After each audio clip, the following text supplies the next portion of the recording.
Yeah. I want West in I place once more. Yeah, easy. You wanna know where I come from? You wanna know where I come from? I believe it. You wanna know where I come from? I don't pan the Middle East, but y'all out the West one give the kid peace. Me step over to pretty Christine, a big broad smile and giggling teeth. Have a brand new 4-5 pretty crisp clean. We deal with the chica press pretty pristine. Them say them bad but we no intrigue. If you this now your top 10 killing increase. And we no join both sides. One West are the best you fi know why. You put a S on your chest when the chrome pint. Every bone a broke when left lone tribe. They could force right boy if you know your size. Don't see me on the street and a force fight. You get ratchet knife in your throat pipe. Man will make your chop flesh like your ghost rise. Give up the ghost, make it both white. Y'all shut up, bend over, pan to a pint. Fuck you, make you get wet like a boat ride. If you hold tight, y'all, me a hold tight. Alright, no later, then more time. Me have things we do, but got more fight. Lucky where the nanny, girl do bright. When we shoot the bumbo clad, you grind. That's where me come from. I don't pan the Middle East, but y'all out the West one get the kid piece. Me step over to pretty Christine, a big broad smile and giggling teeth. Have a brand new 4-5 pretty crisp clean. Me deal with the chica press pretty pristine. Them say them bad but we no intrigue. If you this now you top 10. Yeah, them too bad, I just mouth them up, I just slogan. You coulda big and tough like Hulk Hogan. You get your own a bag, you get total. Send your soul to God, the best no God. The whole fucking clip of your own that. No come set, no chop of your own bat. I go get sent off, we run postal. Get a PO box. She say me handsome, she want hold me cocky at ransom. She want hood fi broke, she want yam some. She say breed me, give me that one son, boy. We have shotgun, we have Remington, we have Magnum. So if a beef you want, you can have some. Anything we come turn in a phantom. And where we come from, I don't want the Middle East, but y'all out the West one get the kid piece. Me step over to pretty Christine, a big broad smile and giggling teeth. Have a brand new 4-5 pretty crisp clean. We deal with the chica press pretty pristine. Them say them bad but we no intrigue. If you this now your top 10 killing increase. Increase.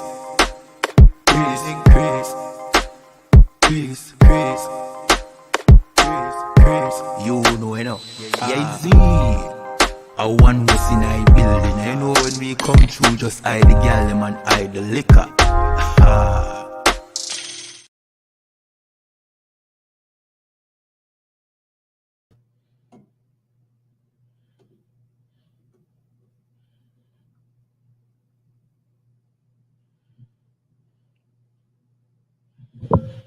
All right.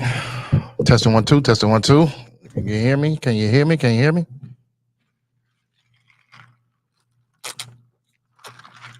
All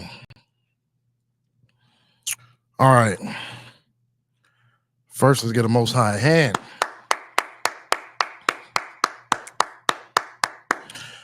All right. Shalom, Israel. Priest and Officer Natazak.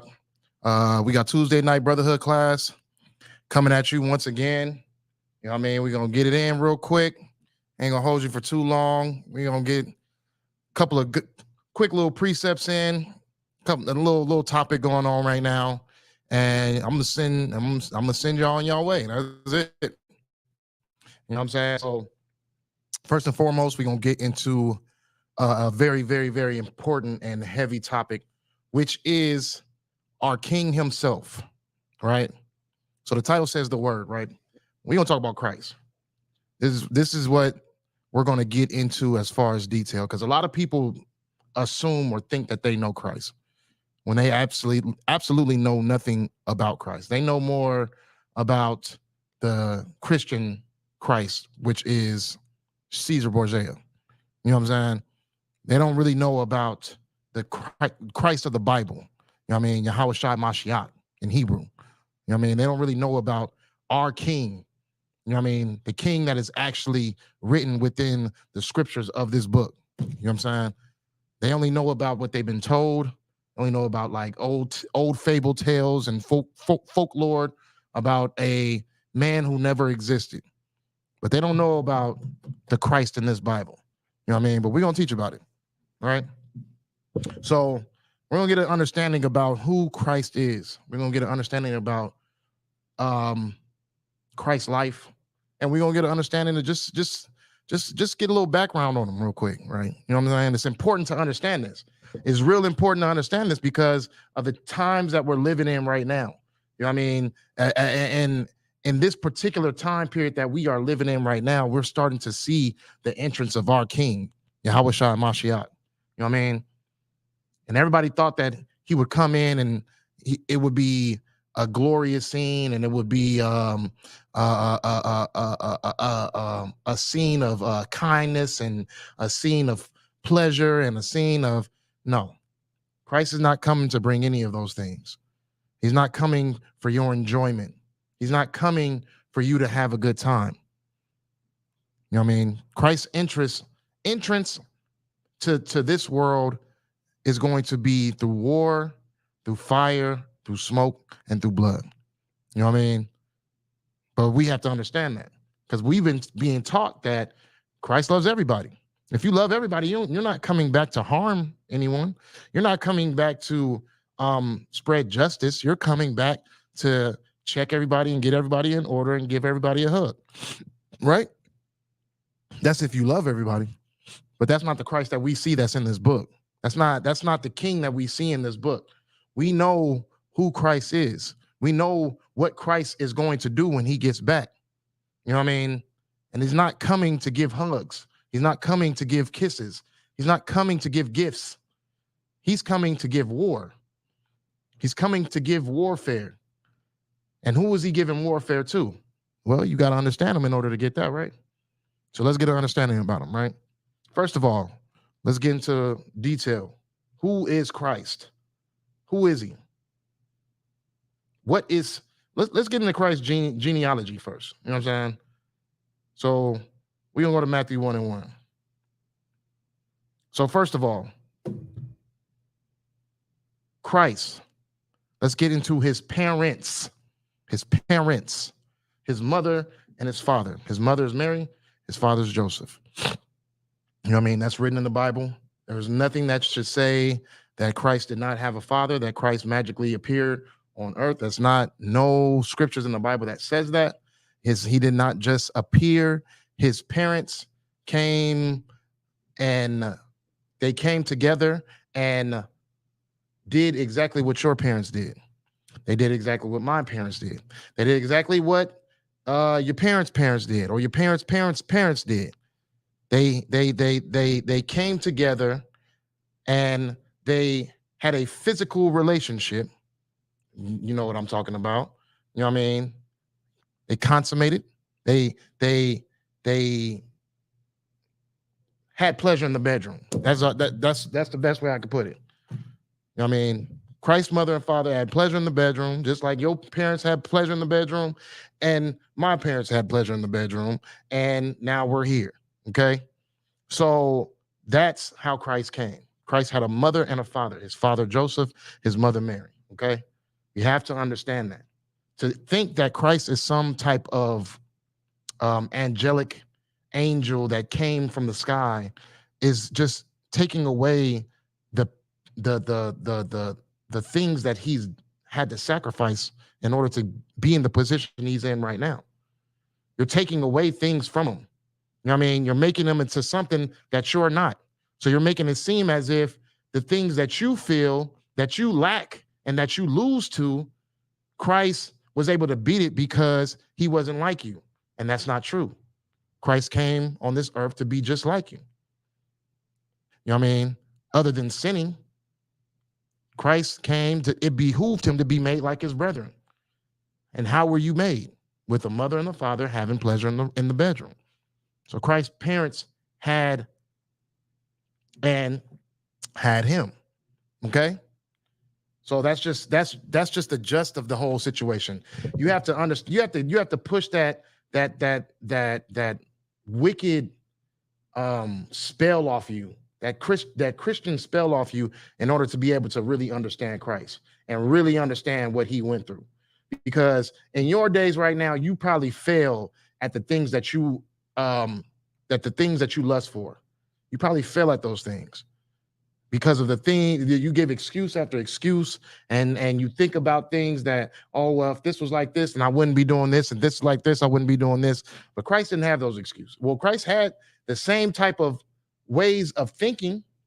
Christ didn't want certain things to happen in his life. Christ was tempted, but at the end of the day he succeeded. And it didn't take an angelic background for him to be able to succeed.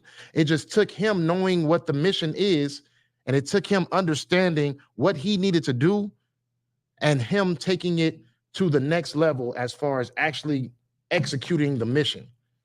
Something that you're probably lacking of because you believe that Christ had the up on you.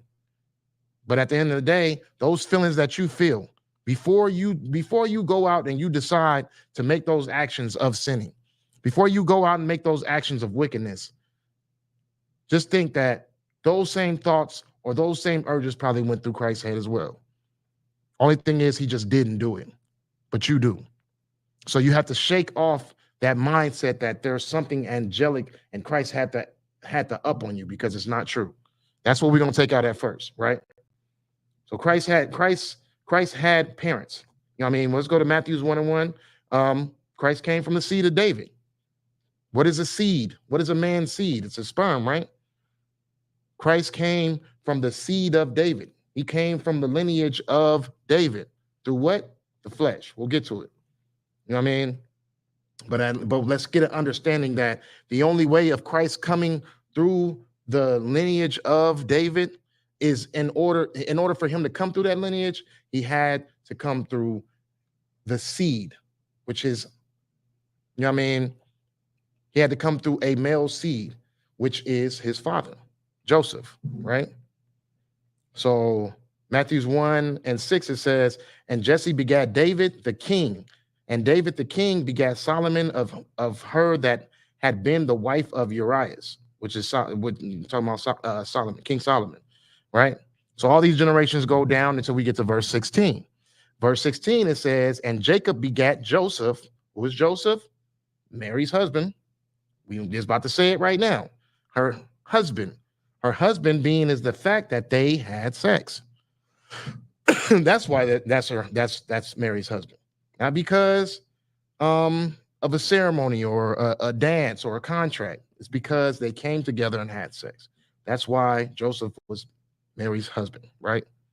And it says, of whom was born Jesus, who is called Christ. Okay, so get that understanding. Joseph is his father. You want to battle that? That's a whole nother classroom. We just gonna get into the details. We're gonna get an understanding about Christ.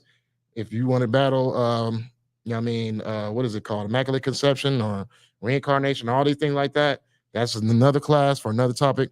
We'll just bear with me. We're getting into details about our King, Yahweh Shai Mashiach, right? So his father being Joseph, his mother being Mary. You know what I mean? Coming together and having a son, which is Christ, right? Okay. So let's get into the background of the spirit of Christ. Now we know that he was born, right? He was born, he was a baby, grew to a man, gave up the ghost. Now he's back, and now he's making his entrance back into this world. You know what I mean? But at first he's not going to come as a man. He's coming as pestilence, as plagues, as earthquakes, as volcanoes, as hurricanes, tornadoes, you know what I mean? Destruction. Why is this place being destructed? It's because of the wickedness that it is gained from the abuse that is given to his brothers and his sisters, which are the Israelites, Blacks, Hispanics, and Native Americans. This is very, very easy. Very easy. You know what I mean? But we're going to go from step to step and detail, and we'll try to get this as much as possible, right? But let's get into the spirit of Christ.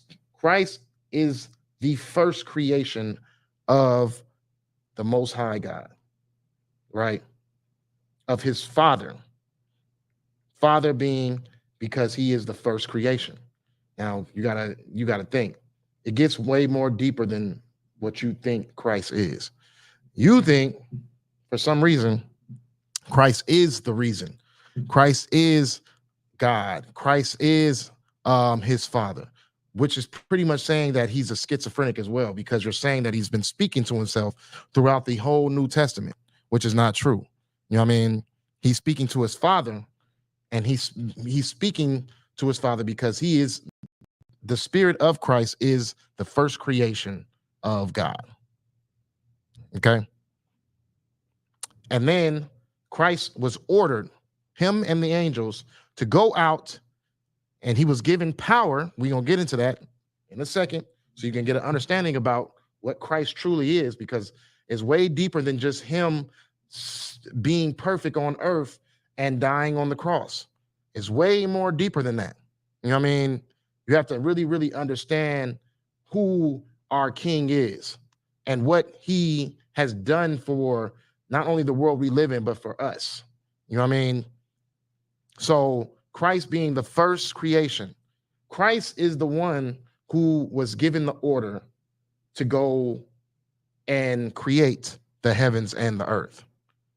Now, we're going to get a couple of precepts in the Bible to show and prove that. Now, first, we're going to go to, what is it? John chapter 1 and verse 1, right?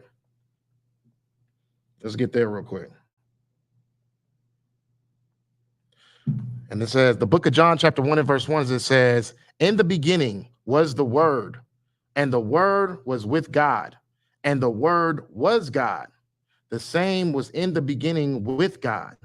All things were made by him, and without him was not anything made that was made.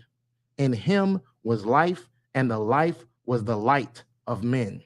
So let's get into that. Okay. Now, in the beginning of our world, right?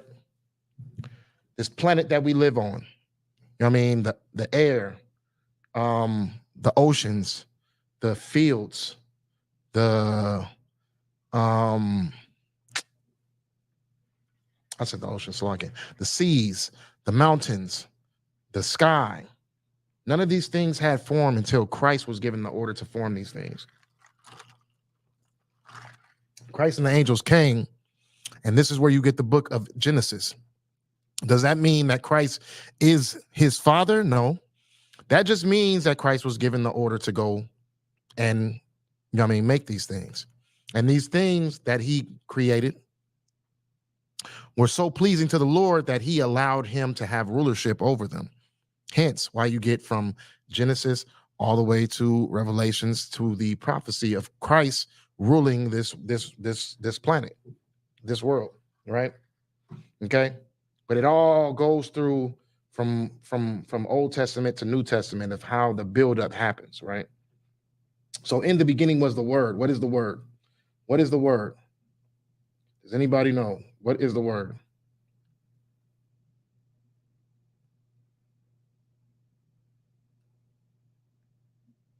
Okay. So let's go to Revelations chapter 19 and verse 11.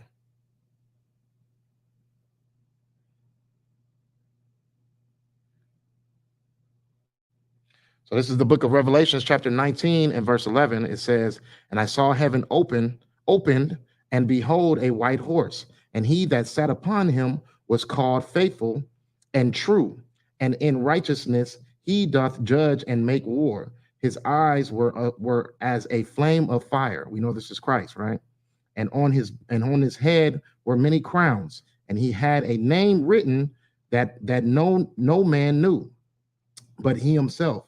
And he was clothed with a vesture dipped in blood, and his name is called the Word of God. Okay, so this is the buildup. Is this his actual name? No. You know what I mean? Christ is the Word because the scriptures that have been written have all led up into his beginning all the way to his rule. Okay, this is why he is the Word. You know what I mean? Because Christ is in the Old Testament. Christ is in the Apocrypha. Christ is in the New Testament. He's all throughout the volume of the book. You know what I mean? This is why they call him the Word, right? So we know that the word is Christ. So what is it? What is it in Genesis?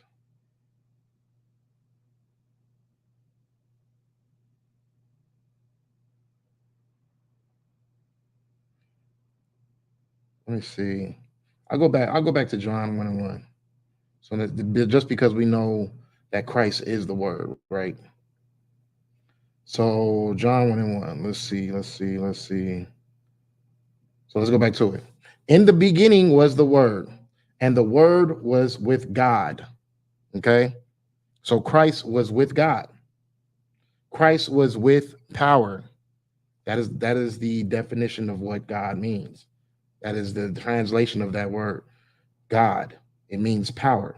Christ was with power, and the word was God, and the word was power.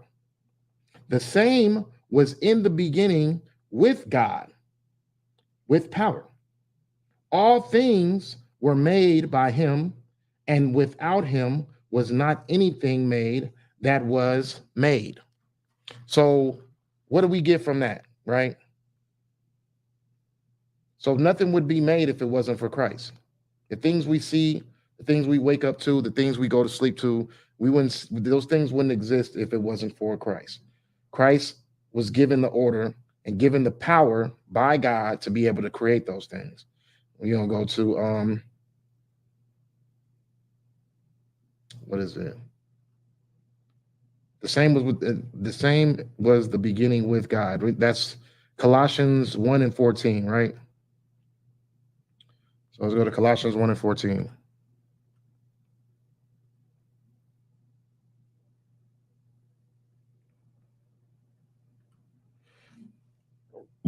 Oh, slacking. Okay. Jesus. So the book of Colossians chapter 1:14 says, in whom we have redemption through his blood, even the forgiveness of sins, who is the image of the invisible God, the firstborn of every creature. For by him were all things created that are in heaven and that are in earth. Let's read that one more time. Who is the image of the invisible God? So he is the image of God. Does that mean that he is God? No. Him being the image is that he's doing the works of God. That's him being an image. Christ also said that him and his Father are one. You know what I mean? Does that mean that he is his Father? No. That's what a unlearned Christian would probably try to teach you. Because Christ said that him and his Father are one, it makes it seem as if Christ is claiming that he is his Father. You know what I mean? But that's the same thing that the Pharisees thought, and they wanted to kill Christ for that.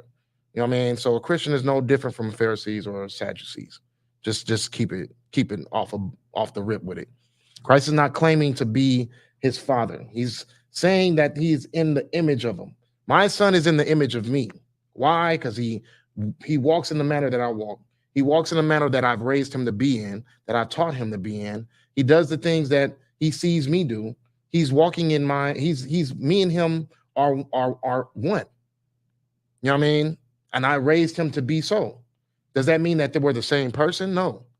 But he is me all over again. That's the best I could put it for you. His morals are the things that I instilled in him. His law are the things that I instilled in him. Me and him are one. So if you see me, you see him. And if you see him, you see me. You don't know how many times I've had people say, oh, yeah, well, your son look just like you. You know what I mean? Oh, you and your son the same. It's the same thing. That's what Christ is saying. You have to take that spell, that Christian spell off you, and stop thinking in a manner where you want Christ so bad to be the Father. Because what you're doing is you're being weak, because you're making it so that Christ is the only one that can accomplish following the law, statutes, and commandments. You know what I mean? Being a righteous person until his last breath. That's what you're doing. You're giving excuses. It's not what Christ wants. Christ wants you to understand his ups, his downs, you know what I mean, his temptations.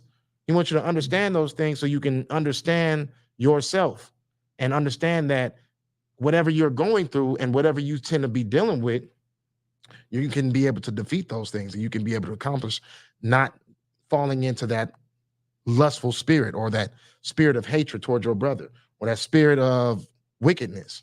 You know what I mean? You don't have to fall into those things. That's what Christ is letting you know. You know what I mean? He says that it behooved him to be made like his brethren.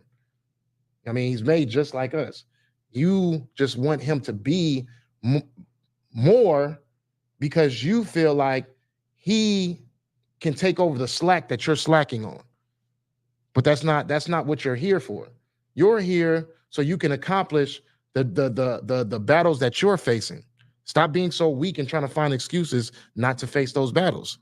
Face them, fight, and win. Why? Because Christ won, and he was in the same predicament as you, right? So let's keep going. I don't know if we finished Colossians, but I'm gonna leave that right there. Created by him. Let me just keep reading just for a second. Visible and visible and invisible, whether they be. Did I leave off right there? Yeah. For by him were all things created that are in heaven and that are in earth, visible and invisible, whether they be thrones or dominions or principalities or powers. All things were created by him and for him. And he is before all things, and by him all things consist. And he is the head of the body, the church, who is the beginning, the firstborn from the dead, that in all things he might have the preeminence. For it pleased the Father. Now we get into the Father, so we know that Christ can't be the Father. For it pleased the Father that in him should all fullness dwell. Okay.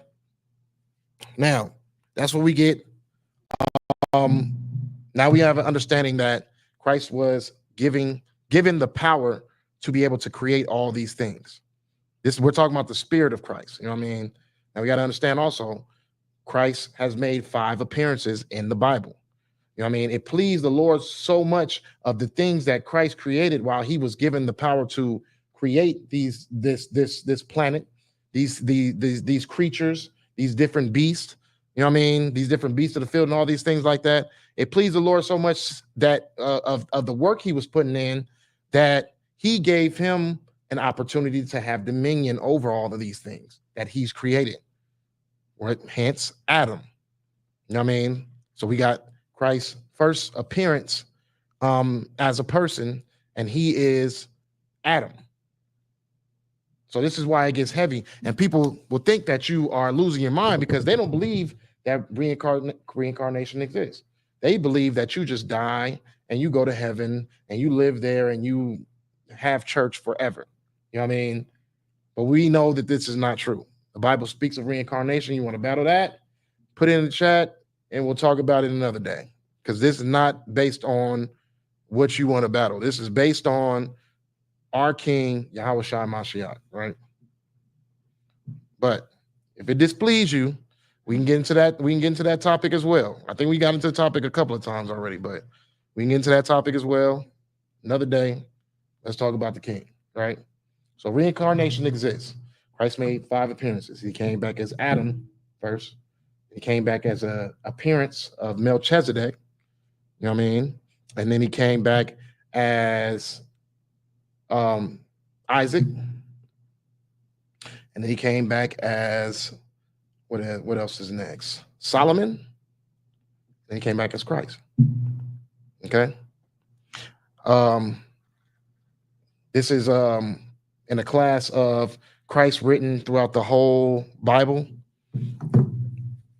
That's a topic that you can find all through these classes that we have on this page. So, you know what I mean, if you want to battle it right now, you won't be able to because we're not getting into it. But if you want to learn about it, then scroll through the classes and you'll find Christ in the Old Testament, Christ through the volume of the book, Anything of those type of titles, you'll find the evidence of all these things, scriptures, precepts, anything you need. Okay, topics, anything you need is in there. Right? We're gonna keep going. All right. So this is the appearances of Christ, and then we get to Christ. I mean, it's heavy that we talked about Christ coming back coming as Adam, right? Because Adam and Eve were responsible of the bringing of sin to men. You know what I mean? To God's chosen. The disobedience. They were the first to be disobedient. So with that came death. But with Christ and his sacrifice comes life. I jumped so far ahead of this class, but that's the truth. That's what it all is based on. You know what I mean? Like I said, I ain't gonna keep y'all too long anyways. But that is the whole base of the purpose of Christ. You know what I mean? Adam brought sin. Christ defeats sin, destroys it, gives you a chance to come back and be who you are supposed to be. I jumped so far ahead, but we still gonna rock it out though. Because it's so many different topics. It's like it didn't ruin the suspense of everything. It just gives you it just keeps on boosting it up because a lot of people they don't understand how heavy it is, the topic of talking about our King Yahushua Mashiach, right? So let's keep going. Let's see. Okay, John 1 and 4 through 5.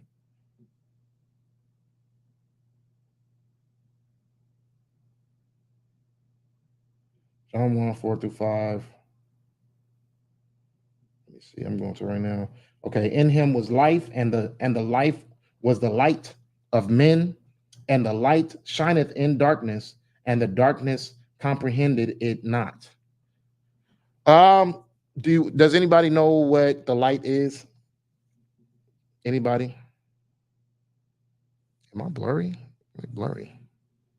Back up a little bit. Okay, there we go.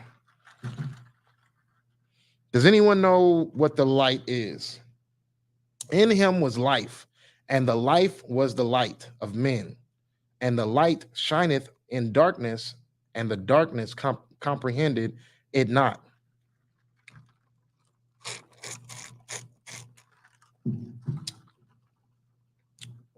So in him was knowledge. That was what Christ had. He had knowledge. He had wisdom.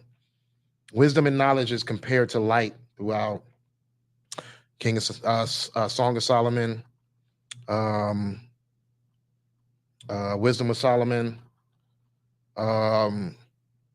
Solomon gets real in detail about talking about what the light is, what life is. I mean, that breath of life that Adam was given was wisdom, correction, was structure. That's what the light is. It's not natural spirit that jumps inside of you. You know what I mean? It's the wisdom that you have. It's the knowledge you have, right? That's the light. That's the light. And Christ had a lot of that. Christ had a lot of wisdom. He had a lot of knowledge. Okay. On to the next. Let's keep going.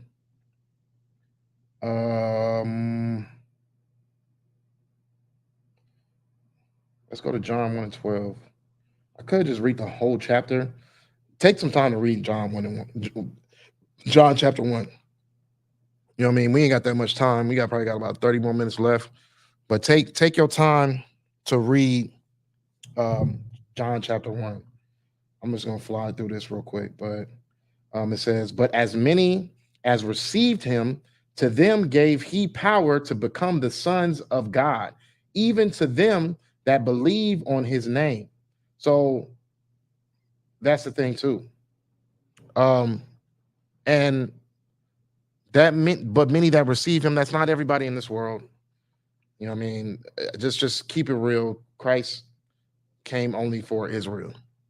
He came and his sacrifice was only for Israel. That is written in the Bible, and get to the precept. But Christ came specifically for Israel. You know what I mean?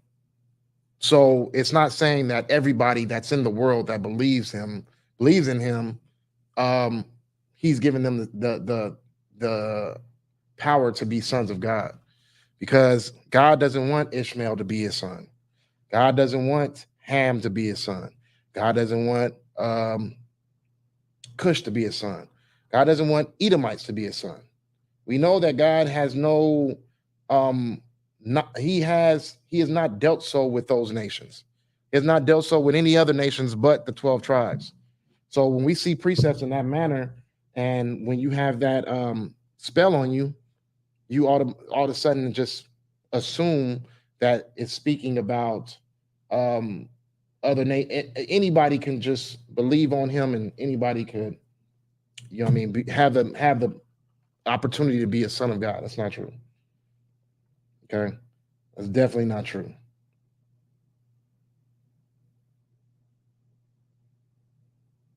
So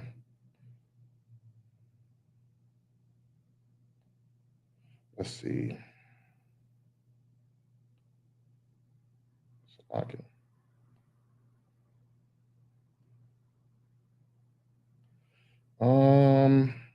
Can we go to next? Let's check it out in Matthew 15 and 24 real quick. Matthew 15 and 24. I'm going to go there real quick. Oof. Okay, so it says, I'll start at 23. It says, but he answered her not a word, and his disciples came and besought him, saying, send her away, for she crieth after us. But he answered and said, I am not sent but unto the lost sheep of the house of Israel. Okay, Christ came only for Israel. He says it himself. It's in the Bible. What else we got? Oh yeah, I missed a precept where, you know what I mean, Christ, people acknowledging the fact that Christ is Joseph's son. I don't know why I skipped that. So just imagine we're going back into the beginning of the class, right? And this is John 1 and 45.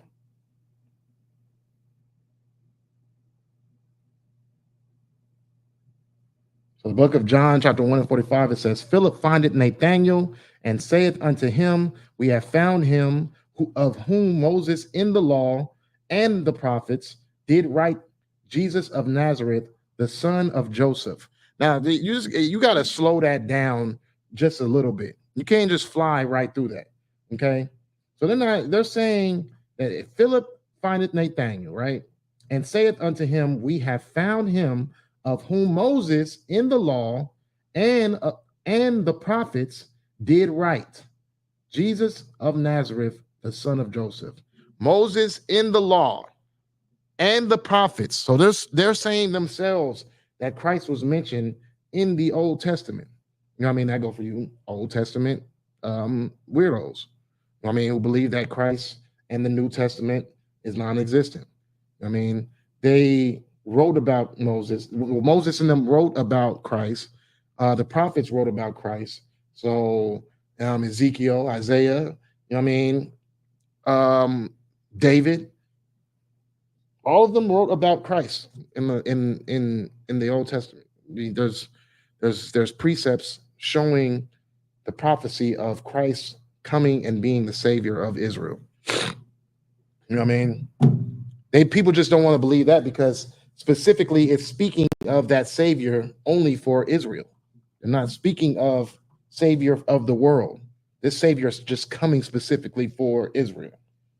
That's why people disregard Christ being in the Old Testament. Because if it is Christ, then that means that there was no sacrifice for all men. There was sacrifice for Israel. That's it.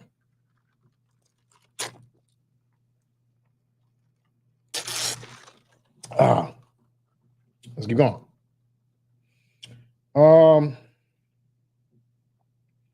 So Nathaniel. What else we got? Christ. Okay, and it says, verse 46, it says, and Nathaniel said unto him, can there any good thing come out of Nazareth?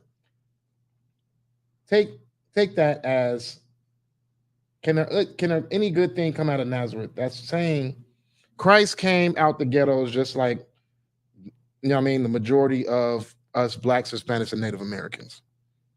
We're in the ghetto, and I mean, we're not talking about the whole population of Blacks, Hispanics, and Native American, but the majority of us. You know what I mean? The majority of our population are in the ghettos, in the barrios. You know what I mean? On the reservations. This is where we're located. This is where you can find us at. You know what I mean? Christ was also raised in the ghetto. This is showing proof of Blacks, Hispanics, and Native Americans being God's people, or Christ's brethren. You know what I mean? This is how you know, because Christ came out the ghetto, and so do we. You know what I mean? Plain and simple. So the things that we've dealt with growing up, the hardships, the poverty, the things that we've had to deal with, Christ had to deal with those same things as well. Okay, Christ is probably on the streets playing football or hide and seek. He's probably, you know what I mean, probably had days where he had to put water in his cereal. I don't know who done that. I haven't, but you know what I mean. Lord be with you. You know what I mean, it's probably a whole bunch of stuff that Christ probably had roaches. Yeah, roaches probably didn't exist back in those days. Roaches been standing the test of time. You know what I'm saying? Probably had roaches. Never know. This is what I'm saying is, went through the same things that we went through in these ghettos, in these projects. Went through the same thing we do. You know what I'm saying? They probably had drive-by horses. You know what I mean? It was throwing, slinging rocks off a horse when they seen they ops on the street. No, I'm just funny. I'm just joking. Them all jokes, but but real talk. Christ came out the ghetto. You know what I mean? He came out the ghetto. That's why he's asking, could a good thing come out of Nazareth? Because Nazareth was the ghetto. Like saying, could a good thing come out of Compton? Could a good thing come out of the Bronx? I don't know if these places are all gentrified now, but before, you know what I mean, they all ghettos. Okay. Can a good thing come out of Shreveport? You know what I mean? You got to think about that. So Christ came out the ghetto. What else? So, I mean, you really, not only was Christ had a mother and a father, you know what I mean, he was made just like us, but he also had to live in the conditions we lived in. He also had to live under the circumstances that we lived in. You know what I mean? A struggling mother and father. You know what I mean? Trying to make ends meet. I mean, Joseph was a carpenter. How much do you see carpenters making now? Like, are they like the top occupation that people go to? You know what I'm saying? Like, think about it. The Bible's being specific for a reason. It's giving these details for a reason. So you can feel something for it. You can have some type of, what's the word I'm looking for? You can have some type of bond towards this, because our people are the ones who understand this type of lifestyle, understand this. Christ went through living in the ghetto, you know what I mean?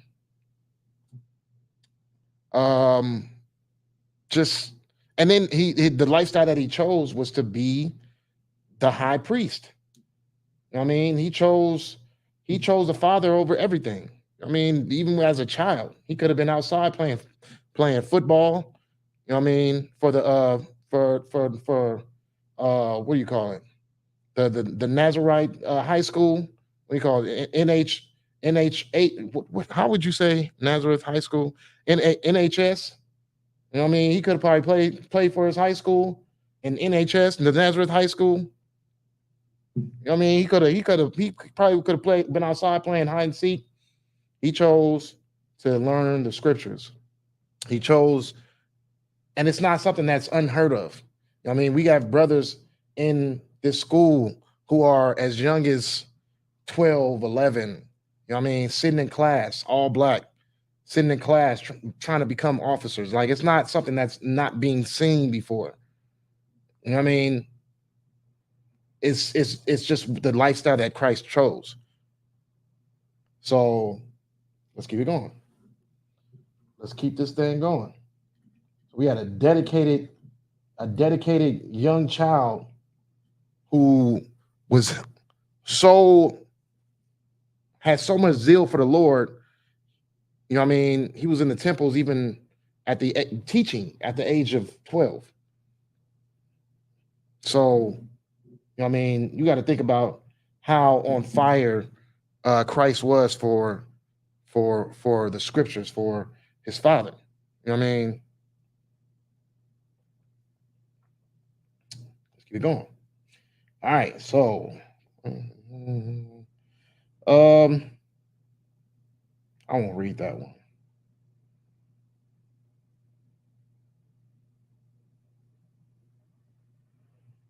We can go into Christ's first miracle, I guess.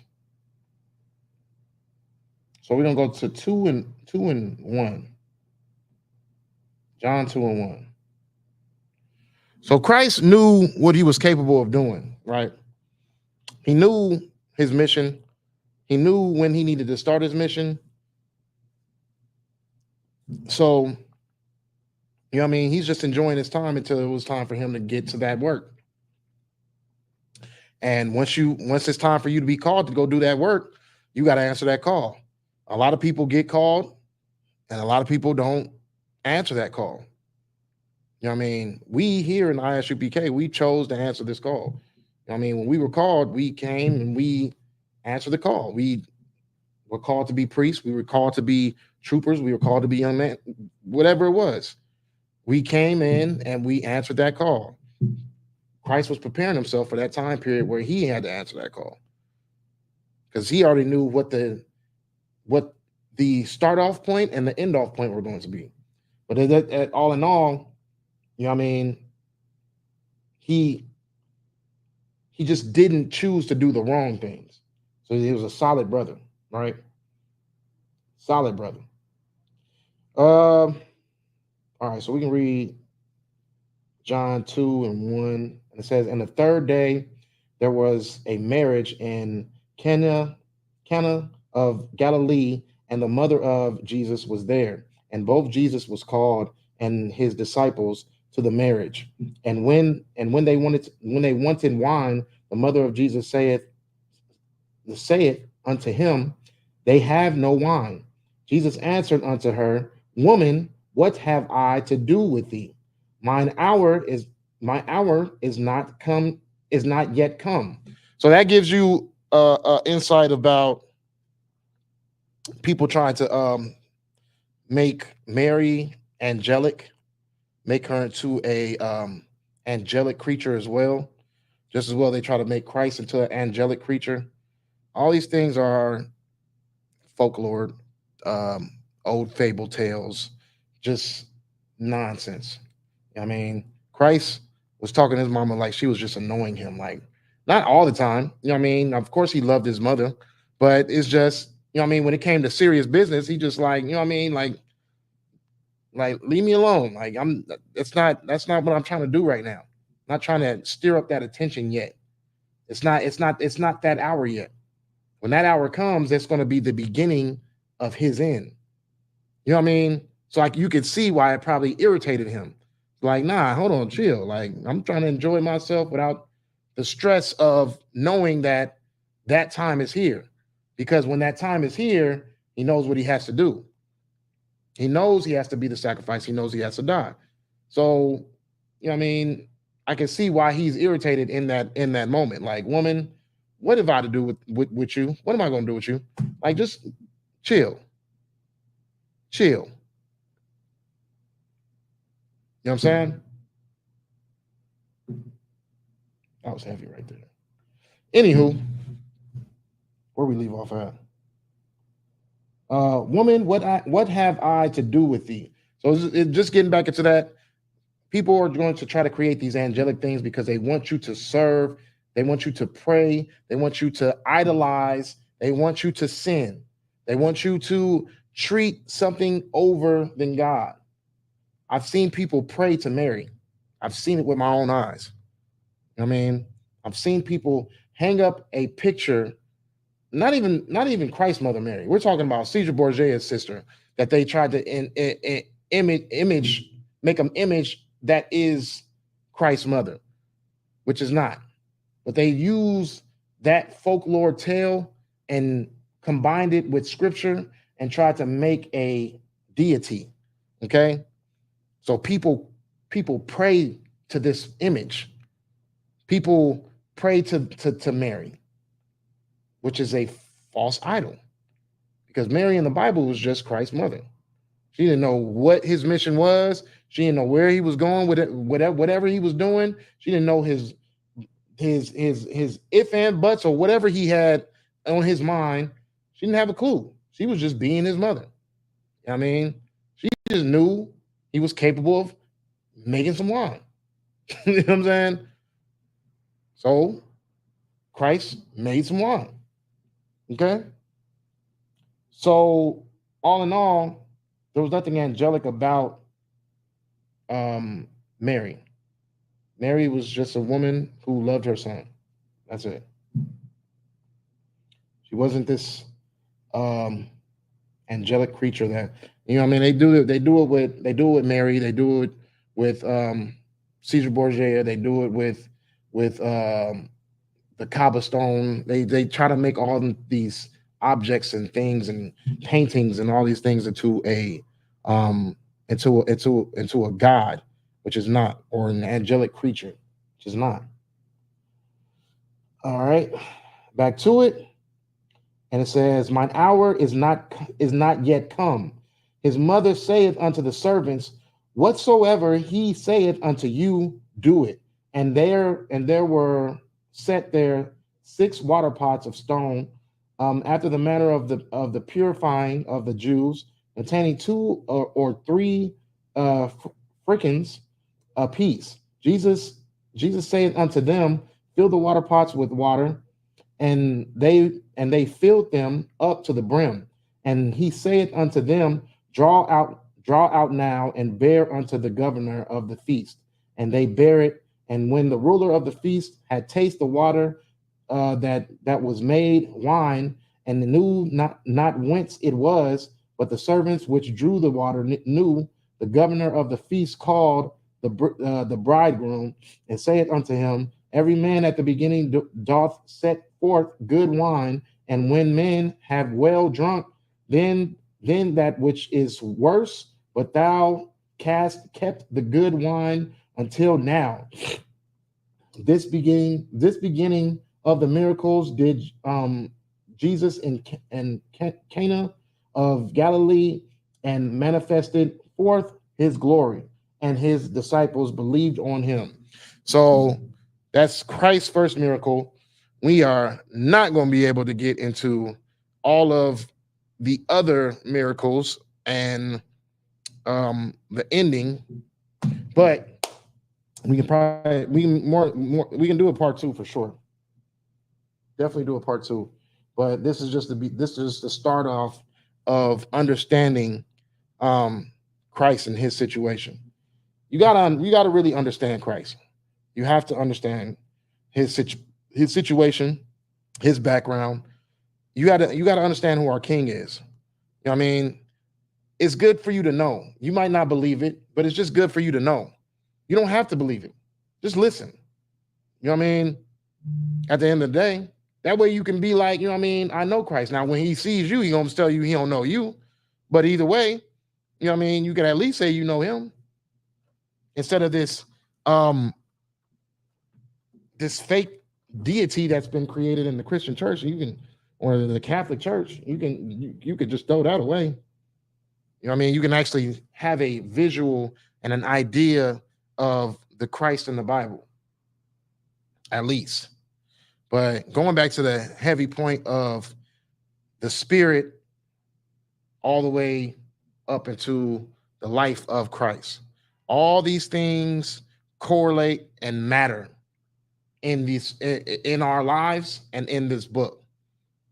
All these things lead up into the final prophecy. I can't even say the final prophecy because it's not going to be the only prophecy that's just the world doesn't stop when Christ returns. The world begins. You know what I mean? So there's going to be new prophecies. There's going to be new things that we have to accomplish. There's going to be new things that we have to do, but it's going to be in a righteous manner, and it's going to be under structure. It's going to be under authority. Look at the world of where it's at right now.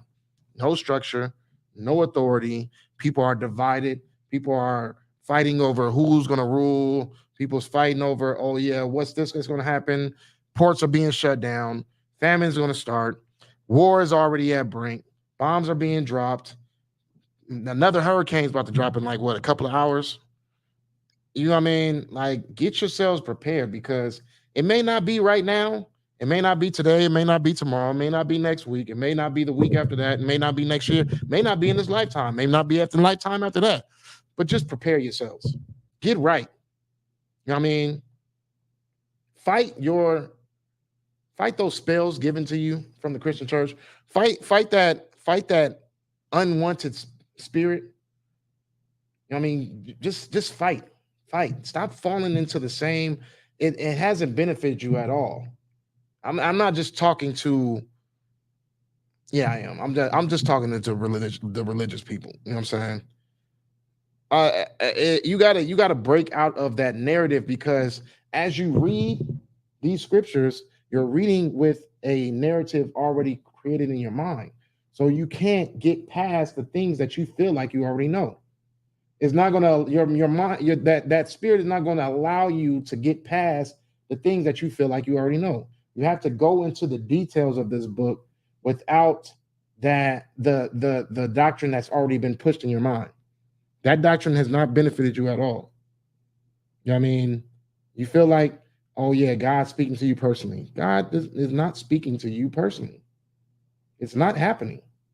He's not speaking to you personally. He does not know you. God does not listen to the prayers of a sinner. So you can't say, oh, I'm not perfect and we all sin, and then read that the Bible says that, you know what I mean, God doesn't hear the prayers of a sinner. What is that? John 9 and 13? I think it's John 9 and 13. But God doesn't hear the prayers of a sinner. He doesn't hear what you're saying. You know what I mean? So you can't sit there and say, oh, I'm not perfect and I sin. And, oh, yeah, well, I mean, I pray to God. You're not praying to God. God's not speaking to you either. It does not make sense. It does. It's idiotic. It's idiotic. Okay. So get an insight on who Christ is. That's it. Get an insight on Christ is because when you understand Christ, you understand his Father. You understand his mission. You understand where his background is, where he came from, and you understand where he's fit to go. Because we are living in the times of the fall of America. This is the fall of Babylon. You know what I'm saying? Like, we probably might not be able to see the final fall, but we're witnessing the Bible. We're witnessing the words of the Bible being created into, you know what I mean, into a physical form. We're watching those things. We see the war. We see the destruction. We see the famine. We see the pestilence. We're seeing the entrance of Christ leading up to the final. None of these main empires have lasted. They've all became desolate. The same will happen to America. Your faith in this nation is going to get you hurt. It's going to get you unalived. Having faith that this place is going to get better because of their long longevity is going to get you hurt. You are not ready for what's going to come to this place. And then not just that, when destruction finally does reach the borders of this land, they're not going to go out of their way to help you. They're not. Black, Hispanic, and Native American, they don't help us now, even at the top of their class. Just think of what's going to happen when this place becomes lower and lower and lower and lower. You know what I mean? They're going to come after our resources first. They're going to come after our destruction first. Even in their destruction, they're going to still hate us, and they're still going to want to unalive us. So you need protection. And that's why you have to build this body under Christ's authority, under Christ's rule, because he's the only righteous ruler. Kamala Harris ain't gonna do it for you. Donald Trump ain't gonna do it for you. None of these people are going. These people have been distracting you and destroying you for how long now? Why continue to allow yourselves to be put under the foot of a predator? Okay. Part 2 coming soon. You know what I mean? Part 2. And we gonna get into the details of Christ's walk through life, the miracles he's given, the things he's done. You know what I mean? Let's give the king some acknowledgement. You know what I mean? Let's give him some appreciation. Because we wouldn't even be put in this position to be able to hear this truth if it wasn't for Christ. We'd be stuck with Christianity and Catholic Church all day. You know what I mean? But we are the ISUPK on the Commander Junior Hana. I want to say Shalom Yahweh Shem Yahushua Barak Thumb to the brothers. Shalom Yahweh Shamar the Thumb by Shem Yahushua to the sisters. The water for y'all tuning in. Come back next week, Tuesday, Brotherhood class. Shalom.